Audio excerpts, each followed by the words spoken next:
आप अभी सोच रहे होंगे कि ये डरावनी आवाज़ें कैसी थी और शायद इन डरावनी आवाज़ों को सुनकर आप बेहद डर भी गए होंगे। लेकिन यकीन मानिए, ये तो बस शुरुआत थी। आज का पूरा वीडियो देखने के बाद आपको असली डर क्या होता है, इस बात का अंदाज़ा हो जाएगा।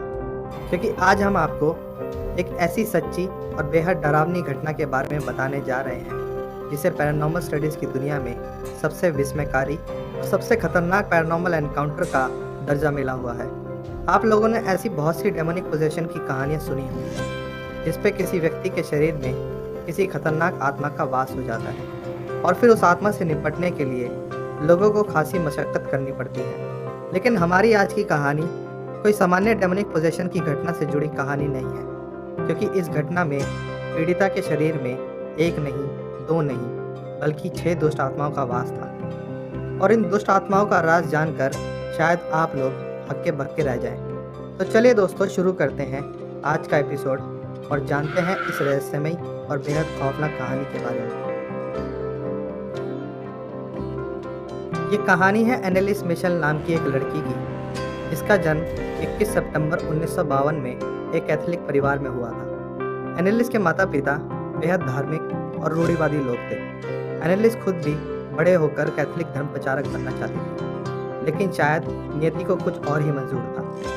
जब एनेलिस महज 23 साल की थी, तब टेम्परल लोब एपिलेप्सी नाम की एक बीमारी से ग्रस्त हो गई, जिसके कारण एनेलिस हमेशा ही कुछ अजीब हरकतें करती पाई जाती थी। इसी वजह से एनेलिस के माता पिता ने साइकेट्रिस्ट से भी सलाह मशवरा की, लेकिन फिर भी एनेलिस की हालत में कोई सुधार ना आने के मद्देनज़र उसके माता पिता ने डॉक्टर्स और हॉस्पिटल के चक्कर काटना शुरू किए। लेकिन 5 साल तक लगातार चले इलाजों और दवाओं का भी एनेलिस पर कोई असर होता नहीं दिखा।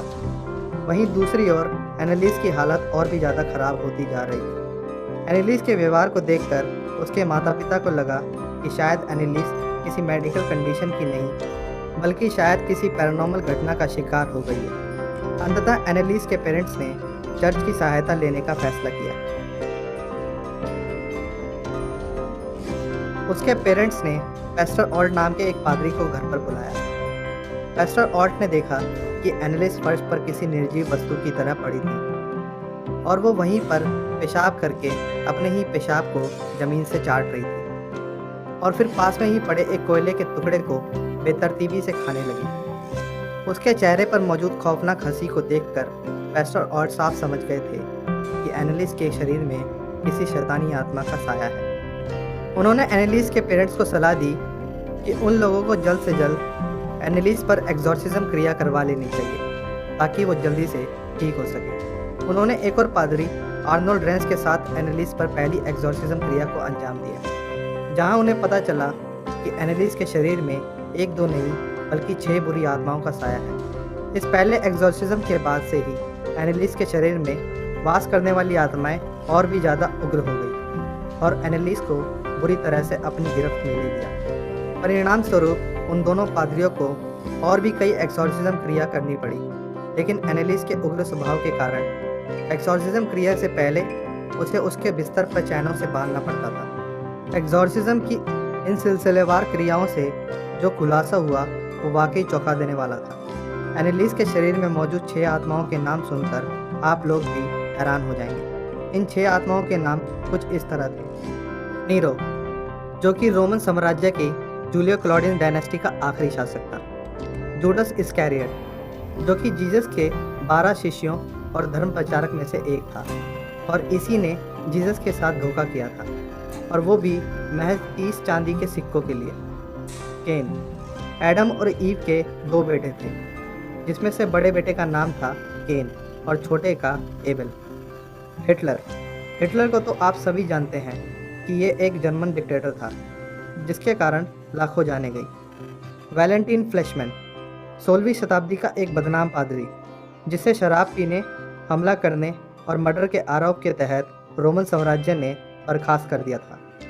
लूसीफर, जिस तरह अच्छाई के प्रतीक के तौर पर गॉड यानी ईश्वर को देखा जाता है, उसी तरह बुराई के लिए लूसीफर को बुराई के प्रतीक के तौर पर देखा जाता है। लूसीफर को शैतानों का शैतान भी कहा जाता है। ये सभी 6 आत्माएं एनालिस के शरीर में एक साथ प्रवेश कर गई थी और एग्जॉर्सिज्म की प्रक्रिया के दौरान उन दोनों पादरियों को इन आत्माओं से दो चार होना पड़ा।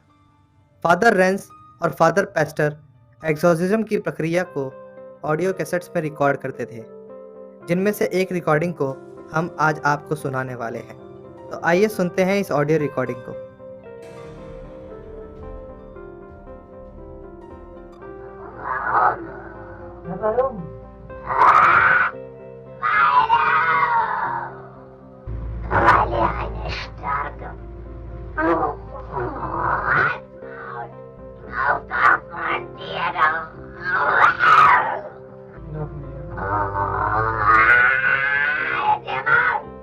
Wann bist du überhaupt hier? Ich hab Recht dazu, dass ich in dem Wald rein bin. Ich trag dir die Rotznase noch so lang, bis es leer wird. So blöde Weib. Für uns gibt's kein Zurück. Nie! In alle Ewigkeit! Sag mir den Namen. Wer ich? Der Judas. Und der Nero. Der Kain. Und der Hitler. Fettstimmer. Das ist der sechste? Oh, den haben wir gelogen. Den habt ihr dazu gehört. In exorcism की प्रक्रिया के दौरान एनालिस कभी इतना उग्र हो जाती थी कि वह अपने पेरेंट्स और भाई बहनों पर भी हमला कर देती थी। वह कभी उन्हें अपने दांतों से काट कर घायल कर देती थी, तो कभी अपने नाखूनों से उन्हें नोचने लगती थी, और तो और कभी वह खुद को भी मारने लगती थी और खुद को बुरी तरह घायल कर देती थी। हालांकि कुछ दिनों के लिए एनालिस की हालत में थोड़ा सुधार आया, लेकिन कुछ ही दिनों बाद एनालिस की हालत पहले से भी ज़्यादा बदतर होने लगी। उसने कुछ भी खाना पीना छोड़ दिया था। उसका कहना था कि उसके अंदर बसे शैतान उसे कुछ भी खाने पीने नहीं देते। इसी कारण वह मेल न्यूट्रिशन यानी कुपोषण का शिकार हो गई। उसका स्वास्थ्य बुरी तरह से बिगड़ने लगा। 30 जून 1976 को एनालिस पर 62वां और आखिरी एग्जॉर्सिज्म किया गया, जिसके दौरान एनालिस ने कहा कि वो अब थक चुकी है और अब इस शरीर से छुटकारा पाना चाहती है। और 1 जुलाई 1976 की सुबह एनालिस ने अपनी आखिरी सांस ली। लेकिन एनालिस की मौत के बाद एक और पेचीदा मोड़ तब सामने आया जब उसकी पोस्टमार्टम रिपोर्ट ने ये साबित किया कि एनालिस मेलन्यूट्रिशन के कारण मरी थी और वो एक मानसिक रोगी भी थी। साथ ही साथ डॉक्टर्स ने उन दोनों पादरियों पर यह इल्ज़ाम भी लगाया कि वो लोग एनालिस के माता पिता को गुमराह कर रहे थे। अगर वो चाहते तो एनालिस को बचा सकते थे। लेकिन इस कहानी और एनालिस की मौत का असल कारण वो 6 आत्माएं थी या उसे डॉक्टरी मदद की ज़रूरत थी?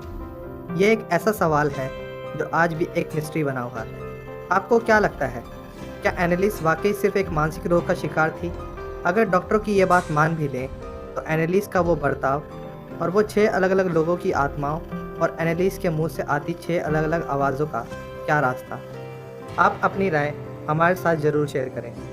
हमारे चैनल को सब्सक्राइब करना ना भूलें। बहुत जल्द मिलेंगे एक नई मिस्ट्री, एक नए रहस्य के साथ। तब तक के लिए